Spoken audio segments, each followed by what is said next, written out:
Happy Saturday, everyone. Thank you so much for joining me. This is Adelita Grijalva, and I'm joined by Mayor Regina Romero. And our Plática today is going to be Pima County and the city of Tucson and our response to COVID. And we're going to talk about some other stuff too. I have to tell you, Regina, we've started this, during the campaign and just to give updates on what's going on and what's affecting our community. And you've been a part of one or two before. But this one where it's just the two of us, I really felt like I had to do a little bit of homework in trying to keep myself on task because we could very easily devolve into just chatting about a lot of other stuff. Very, very fun. Our normal conversations on the phone are about an hour or an hour and a half. And so I thought, oh my gosh, we only have an hour and we have a lot of information to go over. And so the first thing I really want to say is I want to thank you so much. I know you're super duper busy. And I appreciate very much you being here. Your first year in office, to get into office, you had a pretty serious primary. It was crazy trying to get into office. And then shortly after, several months, like 3 months, then we start talking about what is COVID, shutting the whole city down. Talking about economic development, sending everyone home. I think the city was incredibly responsive in taking a very strong leadership role in you guys, if you don't have to be in this office, you go home.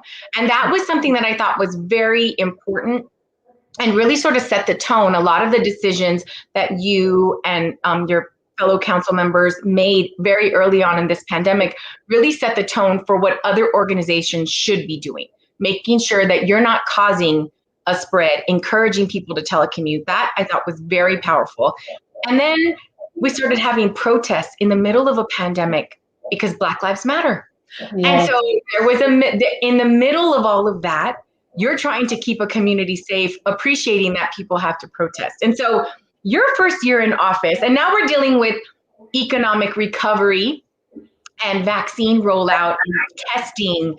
I mean, so this first year has been, I don't know any other mayor that I personally, especially not in Tucson, that has had to deal with the kind of stuff that you're dealing with.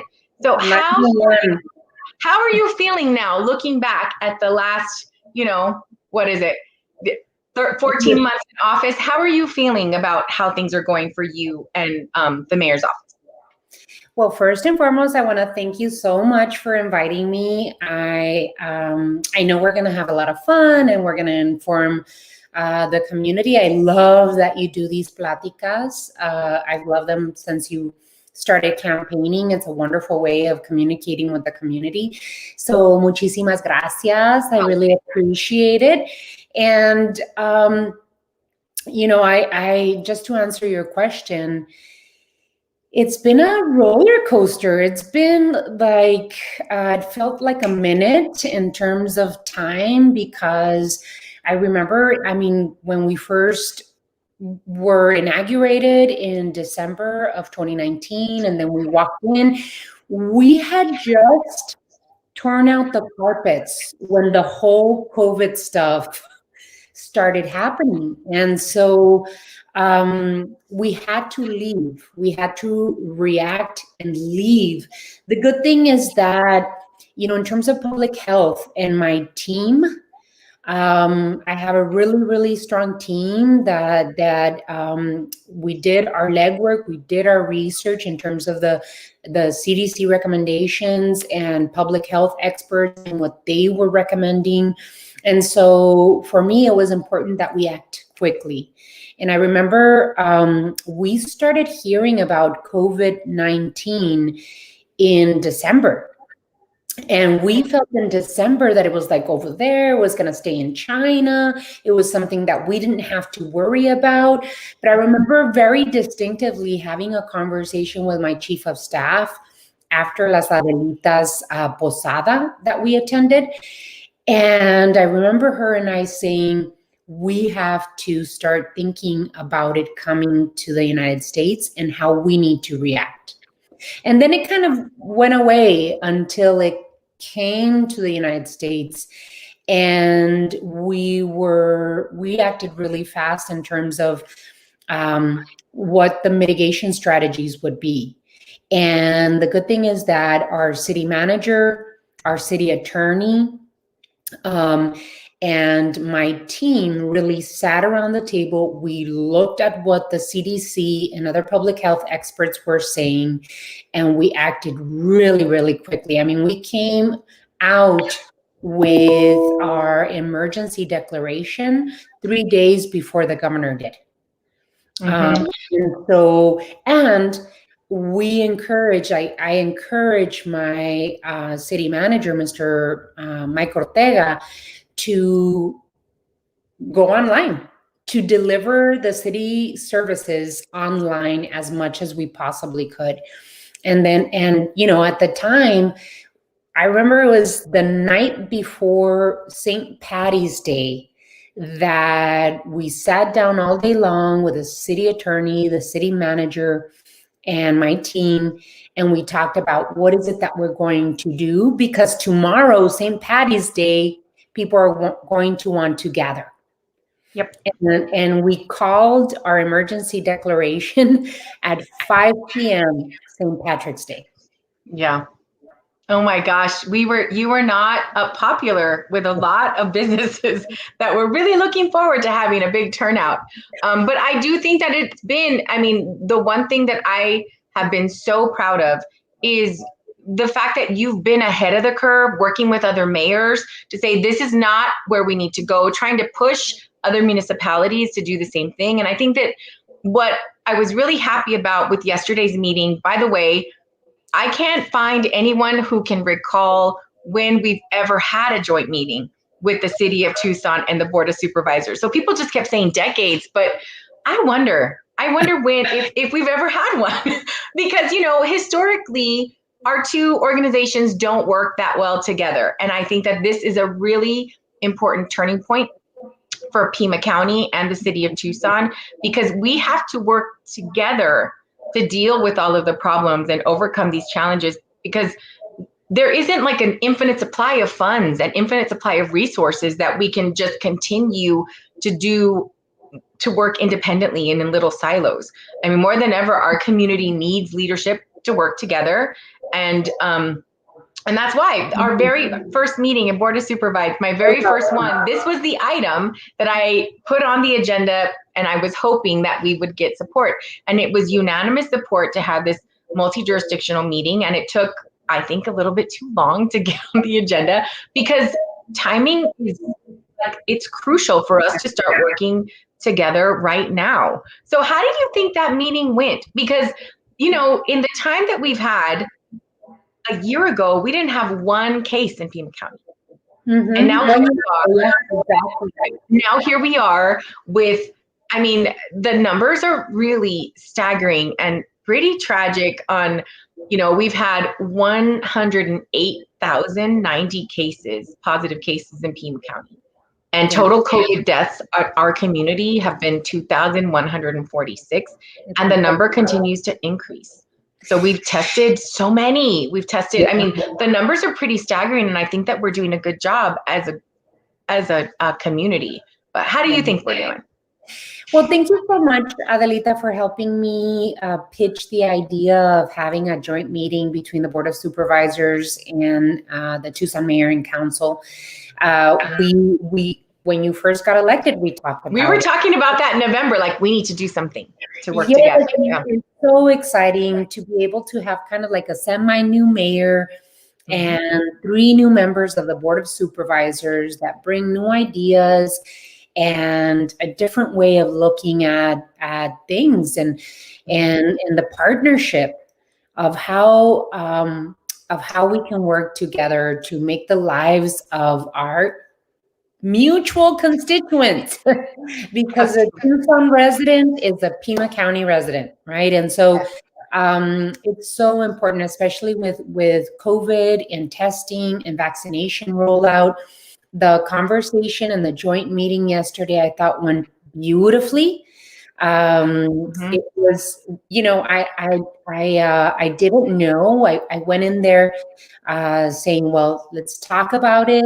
I really didn't know we were going to make any votes or anything like that. And regarding the curfew, I just reacted right then and there in terms of the amicus brief, the city of Tucson supporting Pima County on their challenge. Yeah, and let me just tell people what that is. So what that means is that Pima County now is in court fighting for the right to be able to have a curfew.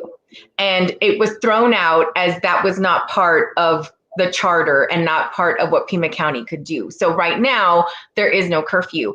And for the city of Tucson to join together and do a vote fairly quickly, I mean, it was unanimous that you're going to send a letter to the courts in support of Pima County having to have a curfew. I think that that's wonderful. Yes. I really do.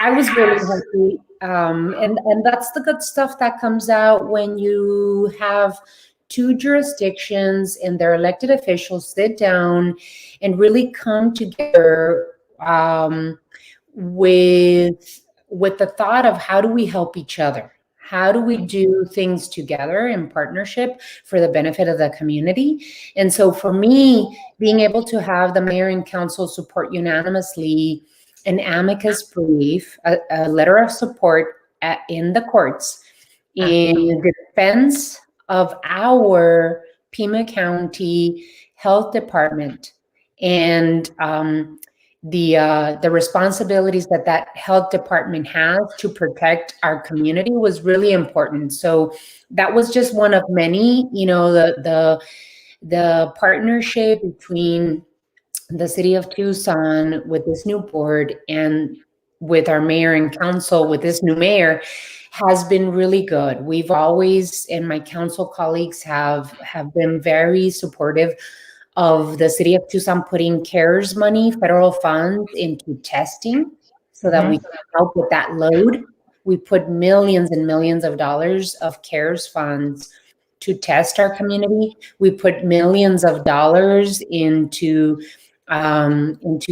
helping make the vaccination rollout at the Tucson Convention Center a reality. It's been great. That really, you guys have done a wonderful job. That's a responsibility, and I'm just looking forward to continuing that partnership for the benefit of our mutual residents. So Dr. Lisa Soltani, who's our fellow mariachi mama, she's the Milagro mom too. Our girls are in mariachi together, and so is Lisa's boys. She said, when mamas run the city, of course you care about everyone else's kids too. Thank you. Yes, thank you so much, Dr. Soltani. And I just wanted to, on that note, I wanted to take this time to thank you, Supervisor Grijalva, for your commitment and investment, $10 million investment into preschool and childcare in the city of Tucson and Pima County. That mama's thing is so important. That investment, that $10 million investment that you voted on is so important for the benefit of working mommies in our community. And it's going to help benefit so many children. And what I heard overwhelmingly from preschool teachers and kindergarten and other parents is like, you can clearly see the difference with a child that has had an opportunity for a quality preschool program and those that have not. I mean, some children are coming to school without knowing how to open a book, how to hold a pencil. I mean, and so I think that it's so important for us to do that investment early. And there was some argument, a little bit of pushback with, this isn't really the charge of Pima County. And so I argued, I absolutely think that it is the state's responsibility to pay for preschool, but our charge in Pima County is law enforcement and safety, public health, economic development, and preschool helps with all of those things. And so it's not just the baby in the classroom that we're supporting, that 3, 4, or 5-year-old. It's going to be the entire family. And education is the door. It is you open that opportunity, and it's the way out of poverty, cyclical poverty. Education and public education is it. So I'm very happy I was able to support it. I've always maintained that quality education from pre-K to 20 is a very important piece of the economic development puzzle. And so for far too long here in Arizona is the fifth poorest state in the country. And we have here in Tucson and Pima County, we have a very high percentage of poverty. I feel that it is time for us to really take a look at the root of the poverty problem in Pima County and the city of Tucson and start investing there. And so there's a lot of research that shows that investing in preschool is an anti-poverty program. And so I want to take the moment right now to announce to our community, this is like breaking news in your Plática, that you and I and Rex have had a conversation about this preschool program. And my intention has always been to bring my colleagues on the council and put a little bit of skin in the game. And so I'd like to take this opportunity to announce that I've submitted a memo to the city manager and my colleagues on the council that the city of Tucson invest $1 million into the program. Excellent. And, work with Pima County to hand in hand create this program for the benefit of our residents. It really does help working mommies. It helps working families. It is, and now in the pandemic, Yes. I don't know if you've seen the headlines that women we've borne the brunt of leaving our careers because of the pandemic, right? And we feel the responsibility to stay home and take care of our babies. You know, as we were talking before we jumped into the program, that I've been a mayor in the middle of a pandemic, and I'm also cafeteria lady, and I'm also hall monitor. And I'm also, taking care of my baby. You're also the administrator and the teacher's aide and the nurse. Yeah, I know. Yeah. That when people say like working from home is a challenge, I having just been elected, I mean, it was a challenge before. It's significantly more because you're trying to like have meetings, keep everything relatively quiet, because rarely do we get an opportunity to just sit and listen. It's normally not a training. It's normally an exchange. Yeah. And so I can't tell you how many times I put on mute and talk through my smiling teeth going, be quiet. It's like, you must be quiet, child. Don't walk in right away. But you have to balance it, because if there is in their lives, what they need from you is just as urgent as what everybody else does. And, there have to be our priority. So. So this program that you've created, and I mean, $10 million investment is incredible. And, thank you so much, because it's going to make the life of many working mommies and working families so much better. And so I know that we'll see the return on investment in this. But I mean, absolutely. Even Vice President Harris has talked about how hard the pandemic has hit women and people of color and low-income communities. And so that is something that we all knew, the disparities that remained in our society. But this pandemic has put like a huge light on all of the issues that the disparity issues that we knew existed, but weren't so, they were not highlighted as much. So no. Well, and also if we look at people of color specifically in our communities, the hardest hit are people of color, people that are living in 85706, 13, and 14 zip codes, which are all District 5. And we crossed over into District 2, into South Tucson. Our communities are the hardest hit, and they are the least represented in the population that are getting vaccines. So what I was really happy about and happy to see, that the first pop-up for Pima County happened at the church that I got my first communion at, St. John's, which is right around the corner. That was the church that my nana and tata and my dad, everyone, that's our house, that's our home church, right? That 511 people, with the church and that community reaching out to their parishioners, 511 people, all, the vast majority over 75, the vast majority Latino. And that, to me, it's that connection with an institution, either it's school or it's your church or it's your doctor's office. You know, I've had a couple interviews about why is it that people of color are not accessing or getting vaccinated. And really it's because we put so many barriers in front of people. So Yeah. do you talk a little bit about, I mean, because this question was posed to me, why is it that so few people of color are getting vaccinated?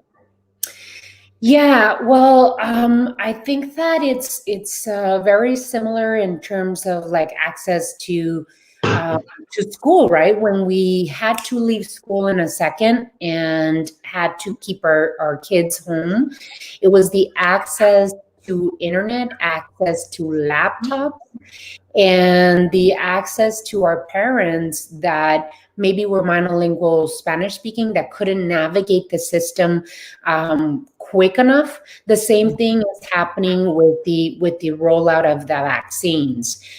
Congratulations. I was very, very happy to hear that you had that pop-up at St. John's.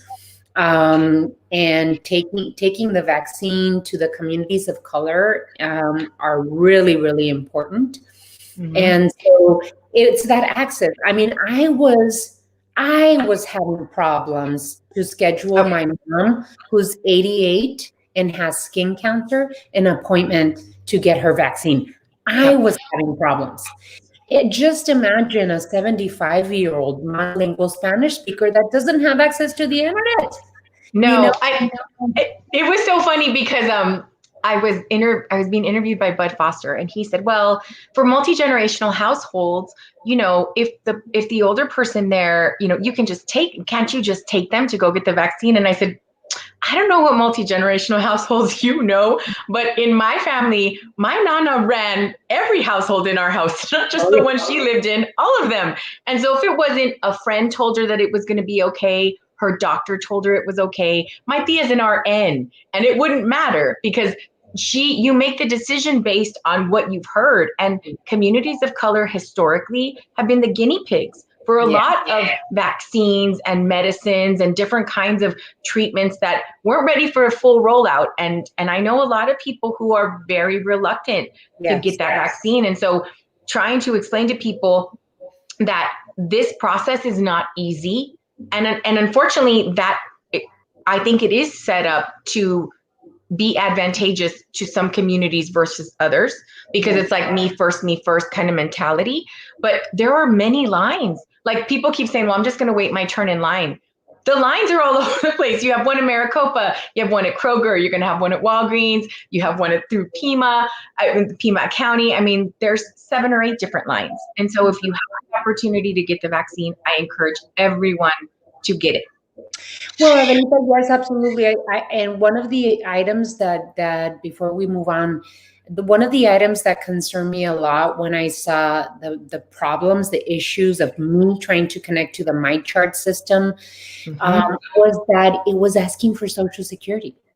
Yes. And it wouldn't let you move forward without plugging in a Social Security number. And so many communities, like the undocumented community, that they're afraid and they don't have a Social Security number, they don't have access to it. And so anyway, I'm really happy that Pima County is thinking of like roving vaccination sites to take the vaccination directly to the people. Also, I and my colleagues on the council suggested that we could possibly use the El Pueblo Activity Center where we have been doing testing and do that as well. So, I mean, I'm more than happy to be able to offer to Pima County the possibility of using our spaces in the city of Tucson that are not working with her. Yeah, I think the biggest issue is really access to the vaccine. Mm-hmm. And what's frustrating is that we were told by the Arizona Department of Health Services that we were getting cut 5,000 vaccines. And during the meeting, um, we get a little notice that, well, we're going to have 4,600 coming over what they'd initially projected. I think to me, that's some of the frustration because there's no accountability. We have to show, both the city and the county, we have to show where every CARES dollar is being spent, where all of our resources are going, but the state doesn't have to do that. And that's why I feel like we are going to get penalized as a community if the state doesn't start being more transparent about what they're doing with those funds that have come from the federal government to support these initiatives. The other that frustrated me was, it was like a Sophie's choice. Like we have to decide whether we're going to do testing or we're going to do vaccine because we're running out of money.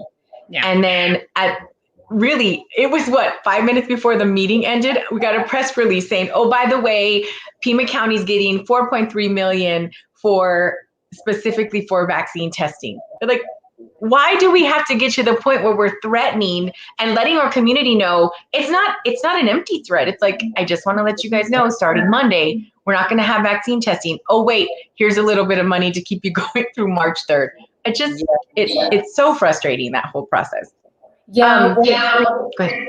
What the supervisors were contemplating and, the county administrator suggested to you, like you said, it wasn't a threat. It was just, hey, we don't have any money. We can't do this. And I think it really added some pressure to the governor to be able to respond to Pima County, right? That's something that that many people south of the Gila River are concerned about in terms of, are we, Pima County in Southern Arizona, are we being treated fairly? Are we receiving the appropriate amount of vaccines? Are we getting the appropriate amount of funds so that we can test? In Maricopa County, we had heard that the state was providing the testing. Yes. For Maricopa residents. And in Pima County, it all fell on the feet of Pima County government. Right. That's not good for me as the mayor of the city of Tucson, because you are the city of Tucson's health department. Absolutely. And so, anyways, it's interesting. I'm so happy that there are some additional funds coming into Pima County, and that we can continue serving the health needs of our community. Yeah, I think that we have to help people understand what can we do at our level to put pressure on the state, and how can people help. And so I keep encouraging. I had a meeting with the Southern Arizona, some realtors group here in Tucson. And I'm like, you guys have a lobbyist because you're part of a bigger organization. Put pressure, because really it's those occupations that are in the middle of, they're not first responders, they're not essential in that regard, but they're still going out every day and showing houses, because housing is a big issue. We need people to be able to buy homes. You have to go down to the assessors in order to, submit any paperwork before you can get keys. I mean, some of these functions, you must handhold all the way through the process. You physically have to go in to do these things, and we have to protect those people too, because they're working with so many. One question came from Kurt. It says, does Mayor Romero have any thoughts on the possibility of events like the Tucson Book Fair, 4th Avenue Street Fair happening in the fall? If you had like a wish list, I know that those would be on them, because those are amazing. Yeah. One, they generate so much income. They really are like, bring our community together. They bring people to us to really appreciate all we have. But answer that.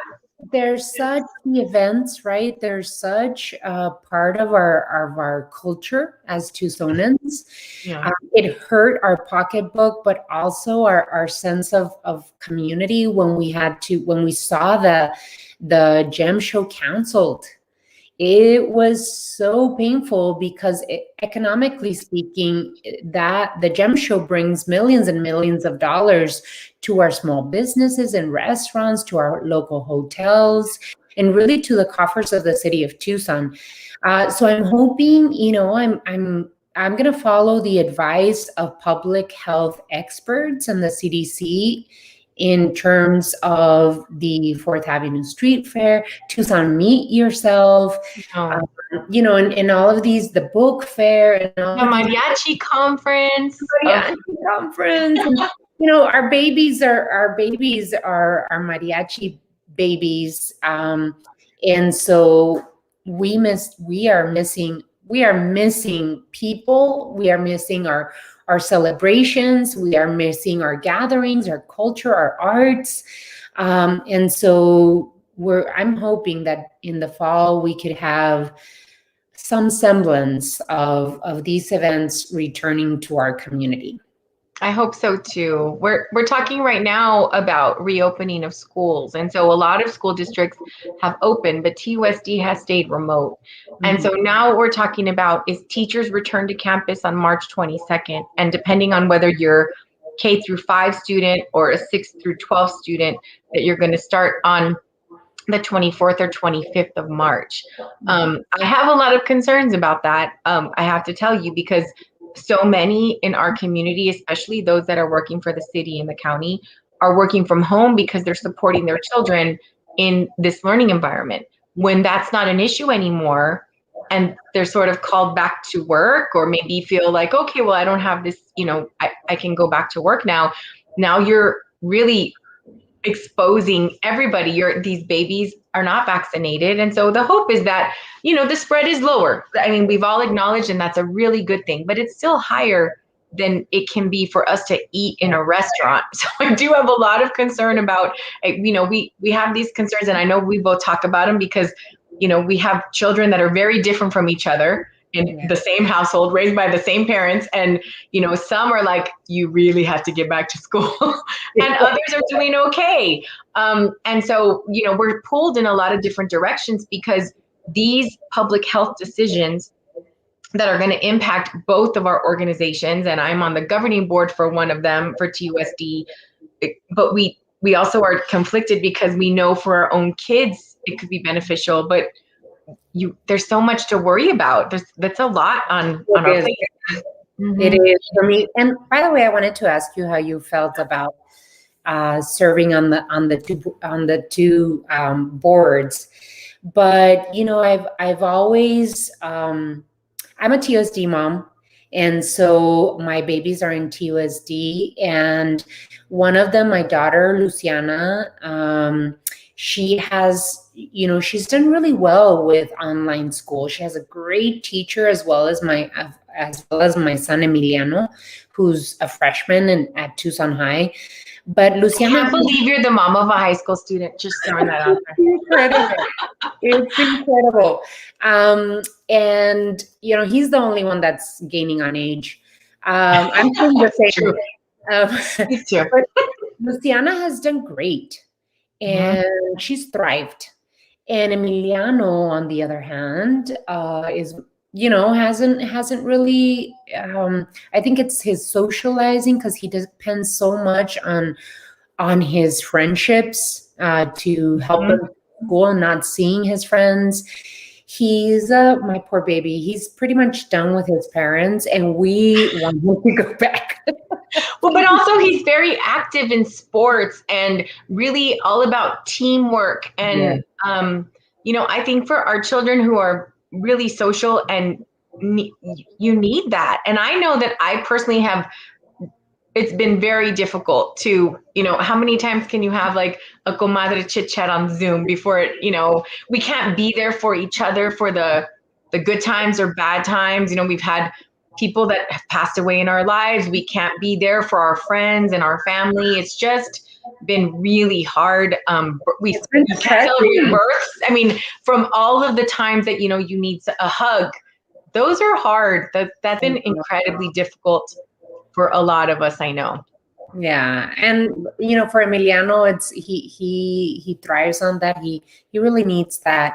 And it's really sad to, see them a little on the depressed side, to missing that, Yeah. missing that in person. So, Luciana could stay at home, but Emiliano, I would choose for him something different if Yeah, but she also misses her friends too. I know that her and Adelina are texting all the time. All the Milagro kids are like, when are we ever going to practice?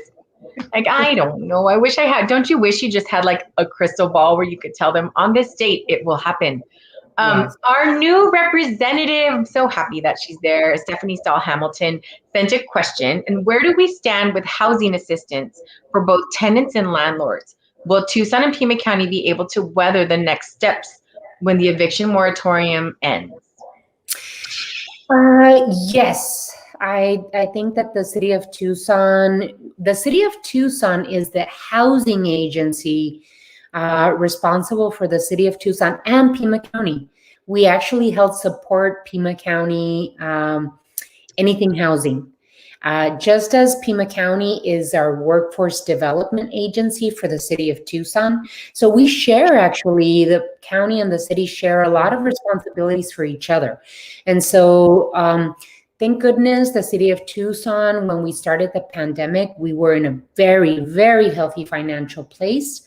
The federal CARES money that came in, we put out, the city of Tucson received $95 million. And out of those 95, we put out $75 million into the community for workers and families in whatever they needed to do, for small businesses in small business grants, for nonprofits, for arts and cultures and entertainment venue, and for housing and eviction prevention and utility assistance. So millions of dollars have gone in. We're hoping that the Biden administration's bill, COVID relief bill, the $1.9 trillion, has money directly for counties and cities, because as we've seen, if the money is sent directly to the state, depending on who the governor is, that governor decides where they send them the funds. And that's really difficult for cities and counties like Pima County and the city of Tucson, who have sometimes been the red-headed stepchild of the state. Yes, it's true.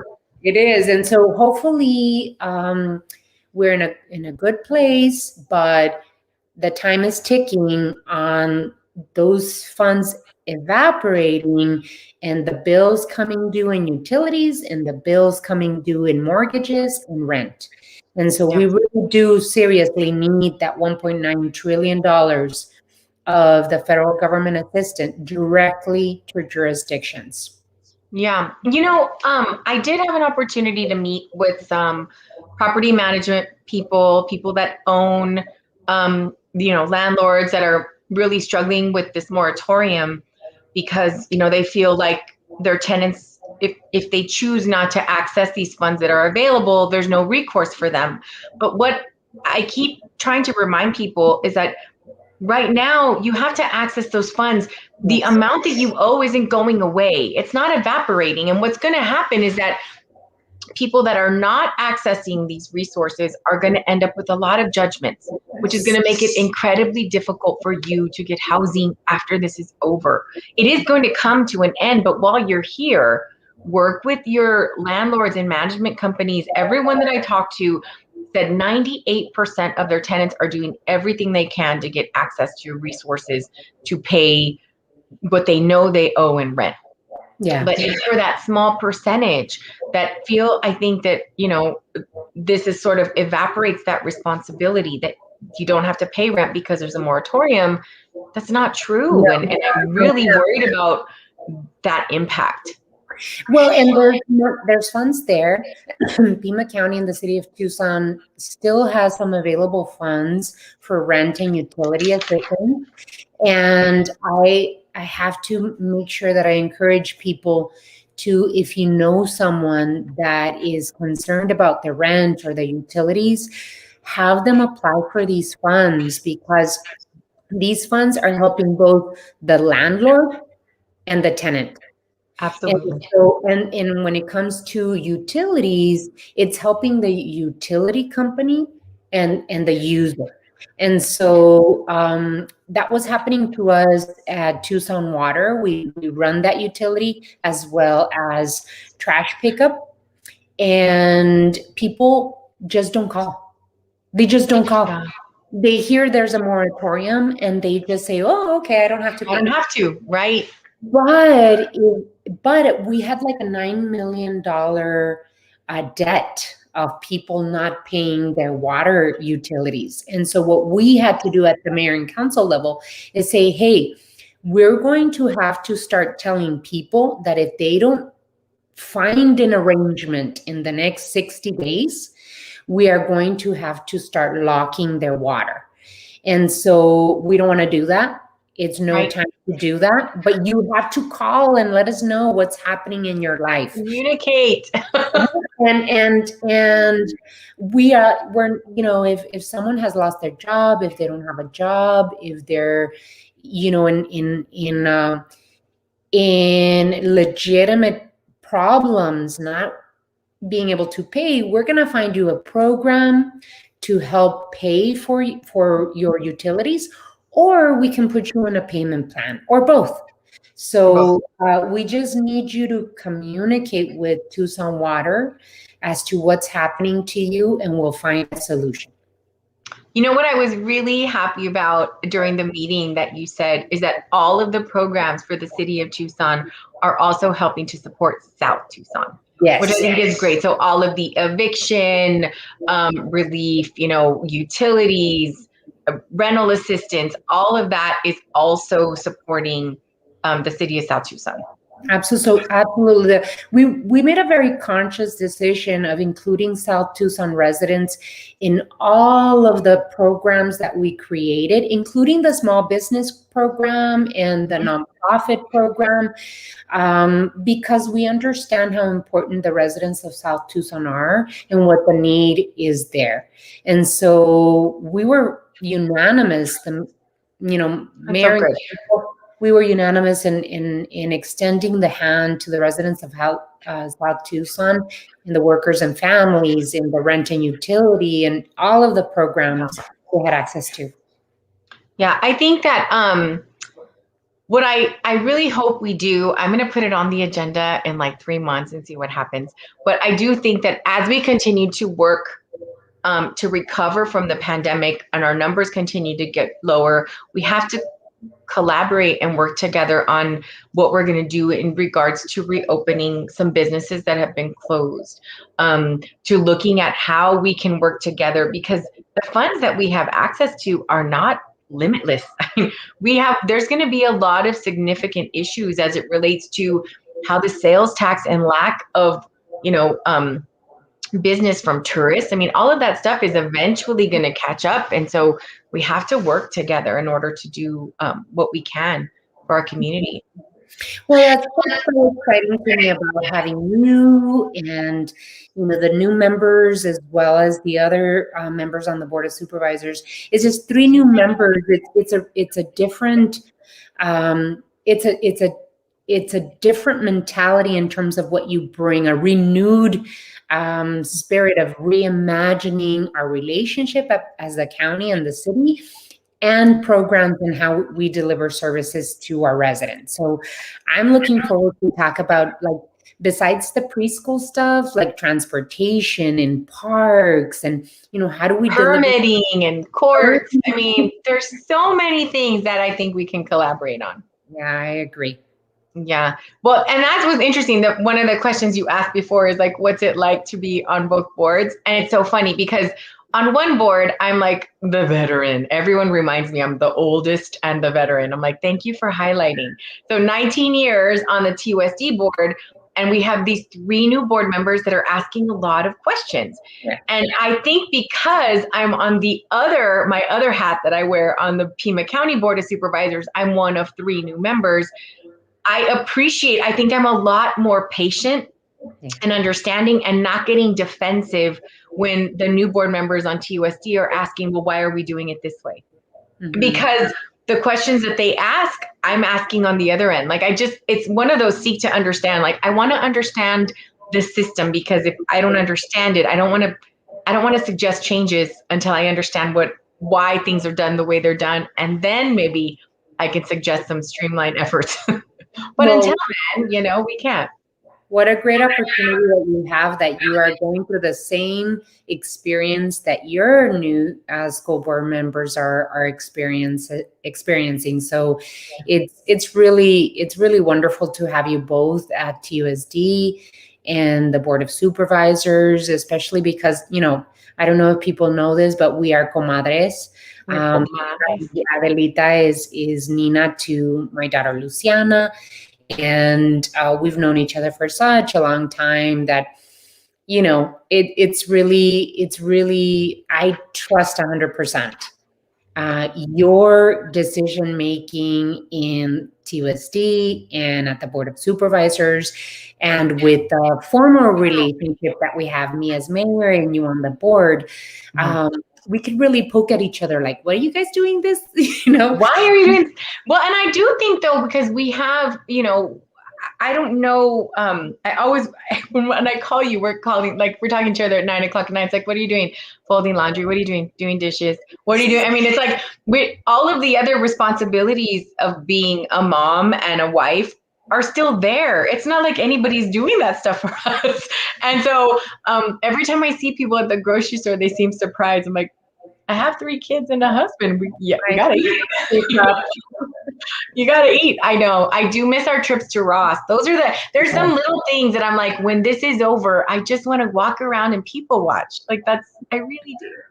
I know it. The being able to even on even fiestas, right? Even the kids' birthdays, even I know that you had a really different type of campaign in 2020. And so even those, right? Even the ability to go in and hug everyone and hang out and have bagels in the morning and then go canvas. Big election night party, big inaugural. We miss that for you. We miss that so much. My God.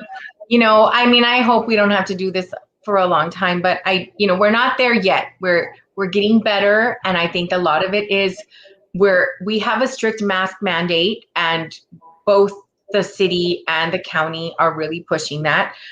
I think that's making a difference. I do think people are looking at where they are in the queue. We're serving 1B right now, so 65 and older, and then all of the other groups, the first responders, teachers, anyone working with children in those environments, you're all a priority.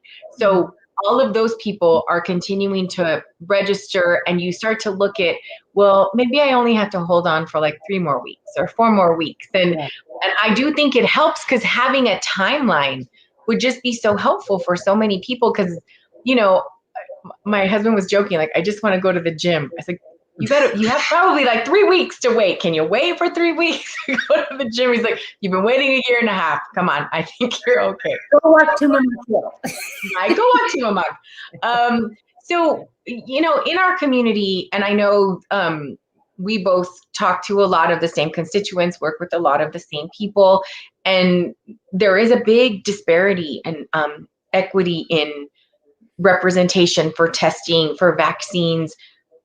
Aside from doing more of these pop-ups, how can we encourage community members to wave the flag to let people know we're here and we need that kind of help too? I think that you have amazingly responsive, the community has amazingly responsive, elected officials from every level. We're very lucky in Pima County and in Tucson to have really super responsive elected officials from the federal government with your dad, Congressman Grijalva, to Pima County with you and Matt and everyone on the Board of Supervisors, as well as the mayor and council. Being able to let your elected officials know what you're thinking and feeling And raising up the flag and saying, hey, we need help over here is something that we listen to.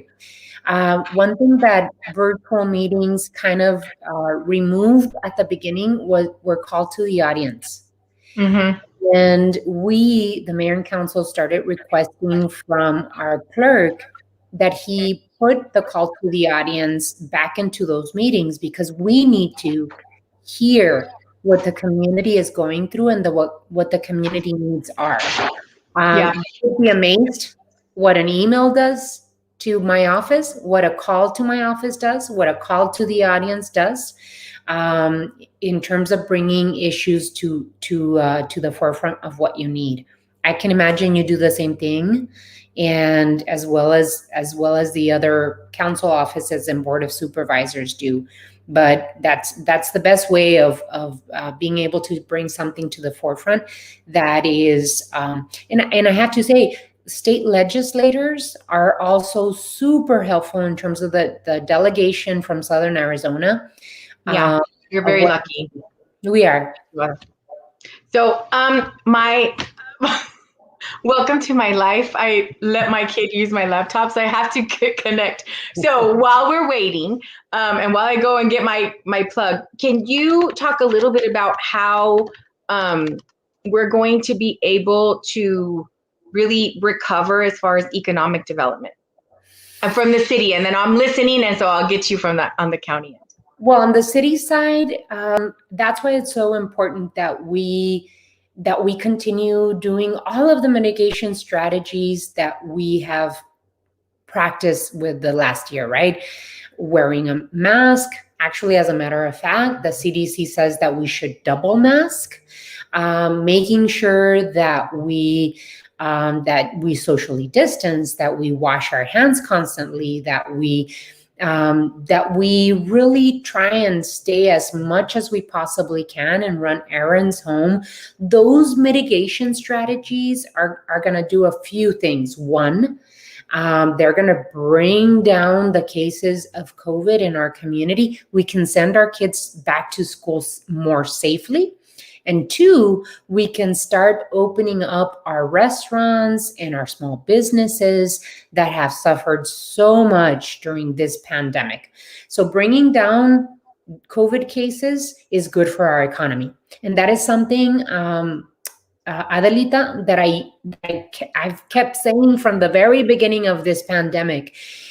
The mask wearing, as difficult as it is for some, it is good for our economy. The more we put it on and we double mask, the better for our children, the better for our economy. So I'm hoping that we can continue supporting our small businesses, our entertainment venues, our restaurants. And one of the biggest question marks is, when will we, the county and the city, receive funds from the federal government so we can distribute out into our community? The more funds we put out into our community, the more the economy keeps moving. And so for our recovery, we need to make sure that we're listening to the realtors and our restaurateurs and our small businesses to see what they need. What are the gaps that we, the city and the county, need to fill to help them? Yeah, I agree. And I do think that we have a real unique opportunity in that there are some lessons and some takeaways from this pandemic that it really highlighted the disparities in our community. And so you mentioned it when we were doing, we went to virtual school, and so many in Tucson Unified, and I talked to the superintendent in Sunnyside, and Mr. Holmes said the same thing. It's how many didn't have the resources that they needed. And TUSD was in a real big deficit, same with Amphi and Flowing Wells. And so once we've been able to bridge that gap and make sure that they had internet access, that they had a device they could use, because when school started, some people were using their cell phones to try to do school. And I mean, we were trying to work on a phone with no internet. I mean, doing hotspots all over the house. Those initiatives that you at the city have really started, I think, are really important for us to increase the broadband capacity and to really target neighborhoods that don't have those resources. That's what I think.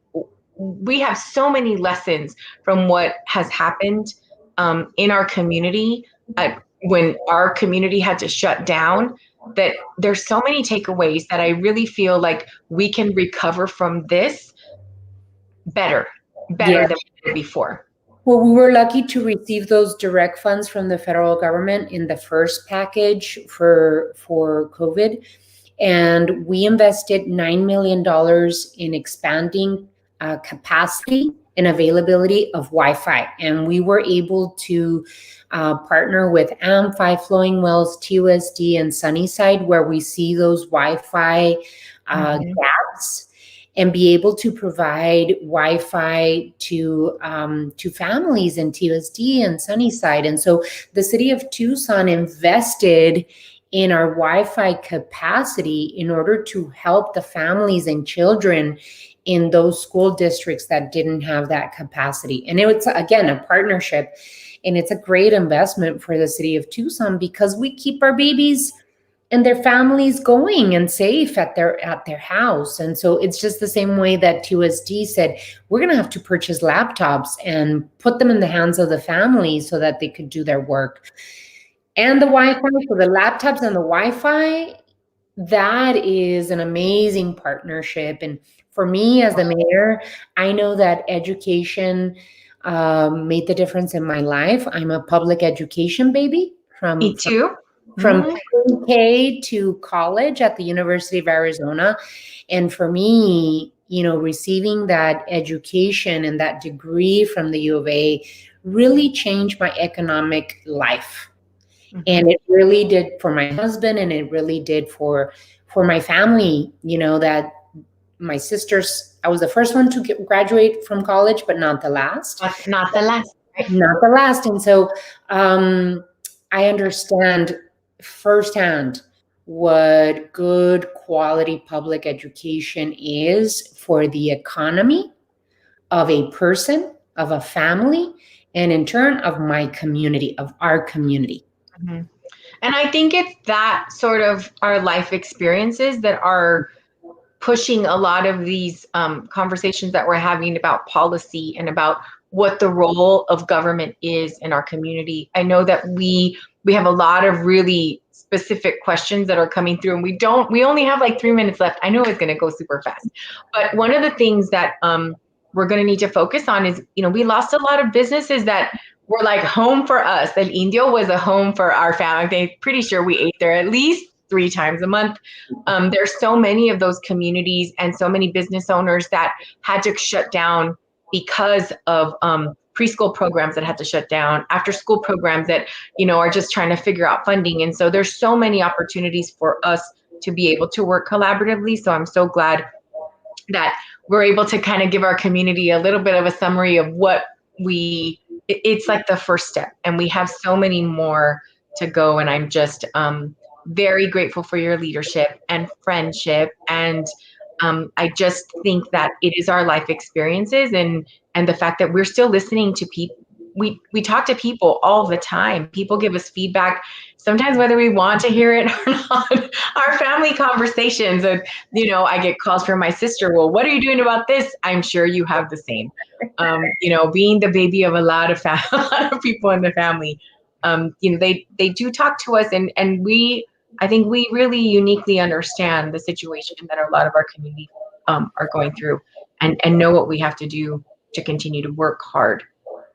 We know what it is to work hard. Our parents and grandparents taught us that too. Oh yeah, they taught us that. And I mean, that's the guiding principles which my mom and dad, raised us on, right? It's the value of hard work and dedication and honesty, and and being able to know exactly. This is something my dad always told us. You have to remember where you come from to know where you're going. And so that's a value that I teach my kids and I have in me. And I'm so excited about. Yeah. Que naciste con un nopal en la frente. Aquí nomás. Yeah. So I'm really excited about all of the partnership and, good work that we can do together. It's really. I am too. I want to encourage everyone, if you have questions about testing or anything, to please visit pima.gov / COVID-19, that both the city and the county are going to be creating a document that you can very easily print or look at, that will have all of the resources. That was another nice takeaway from the end of the meeting, that we have to make sure that people we try to make it as easy as possible to navigate the system that is not so easy. I want to thank you, Comadre and Mayor Romero, for being here. I really appreciate your time, and thank you for all your hard work. Thank you, Comadre. I really appreciate it. And I love these pláticas. Thank you for inviting me, and looking forward to our continued partnership and friendship. I know, me too. Thank you so much. Enjoy the rest of your weekend, everyone. Thanks for joining us. Thank you.